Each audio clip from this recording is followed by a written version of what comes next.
Je n'aurais jamais imaginé qu'à 50 ans, la vie me réserverait encore des surprises.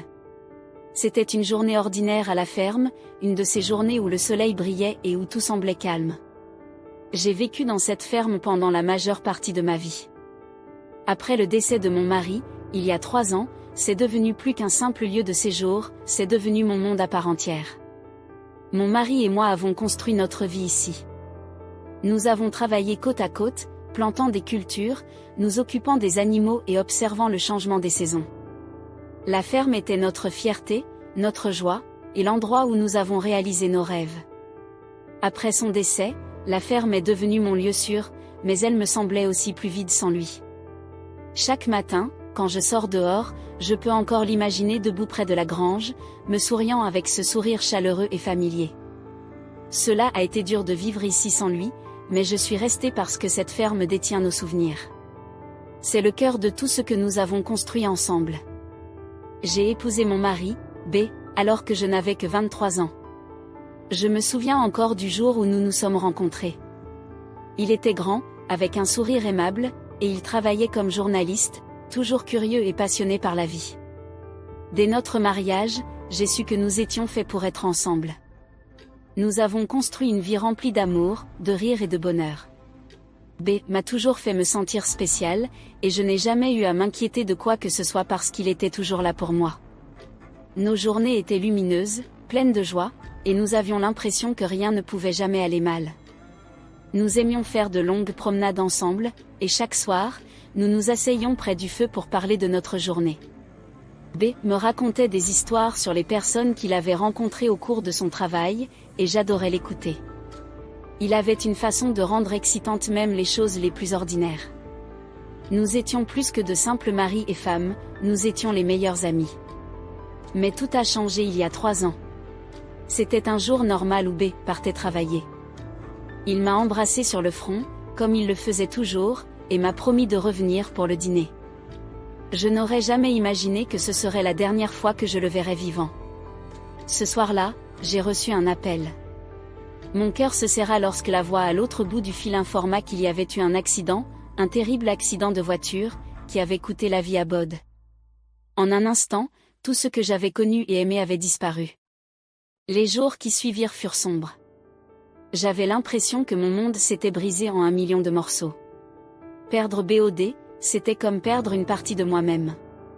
J'ai pleuré jusqu'à ce qu'il ne me reste plus de larmes, et pour la première fois, je ne savais pas comment j'allais avancer. La vie sans Bod était dure, et rien ne semblait pareil.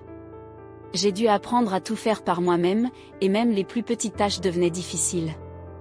Il me manquait chaque jour. Pendant 3 ans, j'ai vécu avec cette douleur. Chaque jour me paraissait lourd, et je me demandais si je me sentirais à nouveau heureuse un jour. Mais au fond, je savais que B ne voudrait pas que je sois triste pour toujours. J'ai essayé d'être fort, mais c'était dur. Chaque coin de notre maison me faisait penser à lui, sa chaise préférée près de la fenêtre, les livres qu'il aimait lire, et la veste qu'il laissait accrochée près de la porte. Je me sentais seule, et la vie sans lui était différente. C'était difficile, mais ce que je ne savais pas, c'est que ma vie était sur le point de changer. Mais aujourd'hui, c'était différent. Il y avait quelque chose dans l'air, quelque chose que je n'arrivais pas à expliquer. Mon neveu, Gide, vivait avec moi depuis un certain temps et m'aidait à tous les travaux de la ferme. Il avait la vingtaine, était grand et fort, et pouvait soulever des objets avec lesquels j'avais du mal. C'était vraiment agréable de l'avoir là. Gide était toujours joyeux, et ses rires remplissaient la maison, la rendant moins seule. Nous nous asseyions souvent ensemble pour manger, et il me racontait des histoires sur sa journée ou des choses dont il se souvenait. Avant l'arrivée de Gide, je n'avais pas réalisé à quel point parler à quelqu'un me manquait. Sa compagnie rendait les journées plus lumineuses, et je me sentais plus heureuse de l'avoir ici. Ce jour-là, Gide et moi travaillions ensemble dans la grange. Nous avons déplacé le foin et veillé à ce que les bêtes soient nourries. Je n'ai pas pu m'empêcher de remarquer à quel point il était facile pour Gide de faire son travail. Il souleva les lourdes bottes de foin comme si elles ne pesaient rien. Ses muscles apparaissaient à mesure qu'il travaillait, et la lumière du soleil faisait briller la sueur sur son front. Il y avait quelque chose de spécial dans la façon dont Gide bougeait. Il était fort et confiant, mais aussi très doux. En le regardant, mon cœur a commencé à se sentir bizarrement, comme s'il battait un peu plus vite. C'était un sentiment que je n'avais pas ressenti depuis longtemps. Nous avons fait une pause et nous nous sommes assis sur la clôture en bois, regardant les champs. Le ciel devenait rose et orange alors que le soleil commençait à se coucher. Gide m'a regardé, les yeux doux, et m'a dit, « Tante, je ne sais pas comment tu fais. Tu t'es occupée de cette ferme toute seule. » J'ai souri, un peu timide. « C'est juste la vie, Gide. C'est ce que je sais. » Gide se rapprocha un peu de moi, et son bras toucha doucement le mien. J'ai senti un picotement chaud parcourir mon corps, quelque chose que je n'avais pas ressenti depuis longtemps. Cela m'a fait remarquer à quel point nous étions assis près, beaucoup plus près qu'auparavant. Je me suis retournée pour le regarder, et il me regardait déjà, mais cette fois, c'était différent. Ses yeux restèrent fixés sur moi plus longtemps, et je sentis quelque chose changer dans sa façon de me regarder. Ce n'était pas le même regard qu'un neveu lance habituellement à sa tante. Il y avait quelque chose de plus dans ses yeux, quelque chose de plus profond et de plus difficile à expliquer. Cela faisait battre mon cœur plus vite, et je ne savais pas trop quoi penser. Une partie de moi voulait l'ignorer, mais une autre partie était curieuse, se demandant ce que ce nouveau sentiment pouvait signifier. Soudain, Gide posa doucement sa main sur la mienne. J'ai senti une chaleur se répandre dans mon corps. « Tante, j'ai ressenti quelque chose que je ne peux pas expliquer, murmura-t-il. Mon cœur s'emballa. « Que veux-tu dire ? » Je pense à toi tout le temps, dit-il doucement, ses yeux fixés sur les miens. La façon dont tu ris, la façon dont tu te comportes. Je ne sais pas comment dire ça, mais c'est plus qu'une simple famille. J'étais sans voix. Comment cela a-t-il pu arriver ? Jed était mon neveu, mais les sentiments que j'avais essayé d'ignorer ont commencé à surgir. Gide, je ne sais pas quoi dire. Tu n'es pas obligé de dire quoi que ce soit, a-t-il répondu. J'avais juste besoin de te dire ce que je ressens. Pendant un long moment, nous restâmes assis en silence. Le soleil avait disparu, ne laissant qu'une douce brise à travers les arbres. Mon esprit s'emballait, mon cœur battait à tout rompre, mais je savais au fond de moi que je ressentais la même chose. Je ne m'y attendais pas, mais la vie m'avait amené ici. Les jours qui ont suivi ont été comme un beau rêve, plein de lumière et de rire. Gide a continué à m'aider à la ferme, mais désormais, chaque contact et chaque regard que nous partagions était spécial. C'était comme si l'air entre nous était chargé de mots et de sentiments inexprimés qu'aucun de nous n'osait exprimer à voix haute. Par un après-midi ensoleillé, nous nous sommes retrouvés à cueillir des mangues mûres sur les grands arbres. Le doux parfum du fruit emplissait l'air, et le soleil projetait une lueur chaleureuse tout autour de nous. Pendant que nous travaillions, je n'ai pas pu m'empêcher de remarquer comment Gide bougeait, ses mains fortes atteignant habilement les mangues les plus juteuses, un sourire illuminant son visage.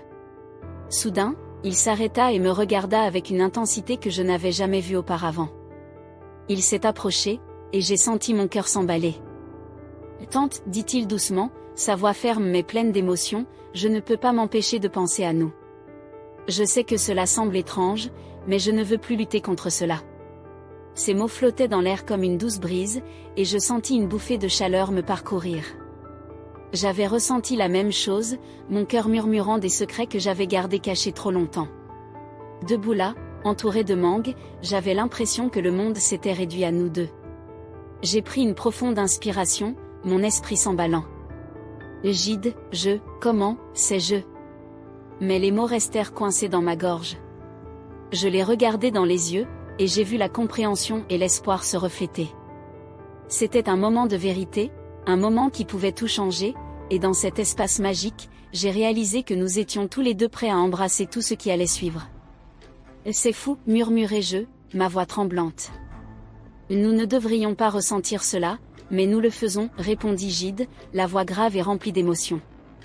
Ces mots m'enveloppèrent comme une couverture chaude, faisant battre mon cœur.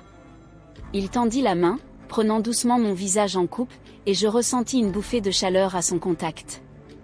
Alors qu'il se rapprochait, je pouvais sentir son souffle se mélanger au mien. Ses lèvres effleurèrent les miennes dans un baiser doux et doux, comme les premières lueurs de l'aube perçant l'obscurité. À ce moment-là, tout le reste s'est évanoui, les inquiétudes, les doutes, le monde extérieur. Tout ce qui comptait, c'était cette connexion entre nous. J'ai senti une étincelle s'enflammer en moi, un sentiment que je n'avais pas ressenti depuis si longtemps. C'était comme si le baiser réveillait quelque chose au plus profond de mon cœur, me remplissant de vie et de joie. La douceur de ses lèvres, la chaleur de sa main, tout cela était si nouveau et passionnant. J'ai réalisé que c'était plus qu'un simple baiser, c'était la promesse de quelque chose de beau à venir. Dans ce moment calme, entouré par les bruits de la ferme, j'ai abandonné mes peurs. Je me sentais à nouveau vivante, comme si je pouvais enfin respirer après avoir été perdue si longtemps. Ce n'était que le début d'un voyage auquel je ne m'attendais pas, mais que j'étais prête à entreprendre avec lui à mes côtés. Une bouffée de chaleur remplit mon cœur. À cet instant, j'oubliais tout le reste. J'ai mis de côté toutes les raisons pour lesquelles cela ne devrait pas arriver, comme les années entre nous et les règles qui disaient que c'était mal. Tout ce qui comptait, c'était ce que je ressentais à ce moment-là. Quand JIT se pencha plus près, mon cœur s'emballa. Le baiser s'est approfondi, et j'ai ressenti une étincelle de bonheur que je n'avais pas ressentie depuis longtemps. Depuis le décès de mon mari, c'était comme si une lumière vive s'était rallumée en moi. J'ai réalisé à quel point j'avais été seule, sans amour, et maintenant, avec JIT, tout me semblait différent. Il n'y avait aucun souci, aucun doute, juste la douceur de ce moment. Je me sentais à nouveau vivante, comme si j'avais retrouvé un morceau de moi-même que je pensais perdu à jamais. Après ce jour, les choses entre JIT et moi sont devenues encore plus proches. Nous avons commencé à passer plus de temps ensemble, à marcher dans les champs au coucher du soleil, à regarder le ciel changer de couleur. Nous avons ri des petites choses, comme le chant d'un oiseau ou la façon dont les animaux se comportaient à la ferme. Parfois, nous n'avions même pas besoin de parler. Nous nous asseyions tranquillement l'un à côté de l'autre, heureux d'être ensemble. C'était comme si nous avions commencé une nouvelle partie de notre vie. Il y avait de nouveaux sentiments auxquels nous ne nous attendions pas, mais nous n'avions pas peur. Nous étions prêts à affronter la suite des événements, à condition d'y faire face ensemble. Personne ne nous connaissait, et nous avons continué ainsi. Le village était petit, et les gens parlaient, mais à la ferme, nous étions libres d'être nous-mêmes. Chaque jour était un cadeau. Au fil du temps, j'ai réalisé que parfois, la vie a des projets pour nous que nous ne pouvons jamais prédire. Quel que soit l'avenir, j'étais sûre d'une chose, JIT et moi l'affronterions ensemble, main dans la main, tout comme nous avions tout affronté à la ferme. La vie avait encore des surprises, et j'étais prête à les affronter avec JIT à mes côtés. Personne ne nous connaissait, et nous avons choisi de continuer ainsi. Le village était petit, et tout le monde semblait avoir les yeux et les oreilles ouverts, prêt à bavarder sur les moindres choses, mais à la ferme, nous avons trouvé notre sanctuaire. Ici, sous le ciel immense et entouré du doux murmure des feuilles, nous étions libres d'être nous-mêmes. Chaque jour était comme un cadeau précieux, rempli de moments qui nous rapprochaient. Nous avons partagé des rires autour de tâches simples, échangé des regards qui en disaient long, et trouvé de la joie dans les moments calmes passés côte à côte. Au fil du temps, j'ai commencé à comprendre que la vie a souvent des projets pour nous que nous ne pouvons jamais prédire, des rebondissements inattendus qui nous mènent vers des endroits que nous n'aurions jamais imaginés. Quel que soit l'avenir, une chose était claire pour moi, JIT et moi y ferions face ensemble, main dans la main. Nous avions déjà relevé de nombreux défis à la ferme, les longues journées de dur labeur, les nuits tardives sous les étoiles, et les rires qui résonnaient dans les champs. À chaque défi, nous sommes devenus plus forts, notre lien s'approfondissant à chaque expérience partagée. La vie me réservait encore des surprises, et même si je ne savais pas ce qui m'attendait, je me sentais prête à tout embrasser avec JIT à mes côtés. Je savais que nous pouvions naviguer dans toutes les situations ensemble. Nous trouverions la beauté de l'inattendu et chéririons les moments qui rendaient nos cœurs vivants. Ce voyage ne faisait que commencer, et j'avais hâte de voir où il nous mènerait. Au fur et à mesure que les jours se transformaient en semaines, notre connexion s'est renforcée. Les matinées étaient remplies de chants d'oiseaux, et les soirées nous enveloppaient dans la chaleur du soleil couchant. Nous nous asseyions souvent sur le porche, partageant des histoires sur nos rêves et nos peurs. JIT a parlé de ses espoirs pour l'avenir, souhaitant aider la ferme à prospérer encore plus. J'ai partagé mon souhait de créer un foyer sûr et heureux, rempli de rire et d'amour. Un soir, alors que nous regardions les étoiles scintiller au-dessus, JIT se tourna vers moi avec un regard sérieux. « Tante, je sais que nous avons tous les deux traversé beaucoup de choses, mais j'ai l'impression que nous pouvons construire quelque chose de beau ensemble. Qu'en penses-tu ? Ces paroles restaient en suspens, pleines de promesses. J'ai souri, mon cœur se gonflant de chaleur. Je pense que tu as raison, Gide. Nous avons déjà affronté tellement de choses ensemble, et nous pouvons continuer à avancer. Je veux être à tes côtés. À partir de ce moment-là, nous avons commencé à rêver plus grand. Nous avons parlé d'agrandir la ferme, de planter de nouvelles cultures et peut-être même de créer un petit marché pour partager nos produits avec le village. Chaque idée suscitait de l'enthousiasme dans nos cœurs, déclenchant une passion qui nous poussait à travailler plus dur que jamais. J'ai réalisé que, quels que soient les défis qui se présenteraient à nous, nous les relèverions ensemble, tout comme nous avons affronté le dur travail de la ferme. Nous construisions non seulement une vie, mais aussi un avenir, et cela valait la peine de se battre ensemble. Nous pourrions tracer notre propre chemin, rempli d'amour, de rire et de possibilités infinies.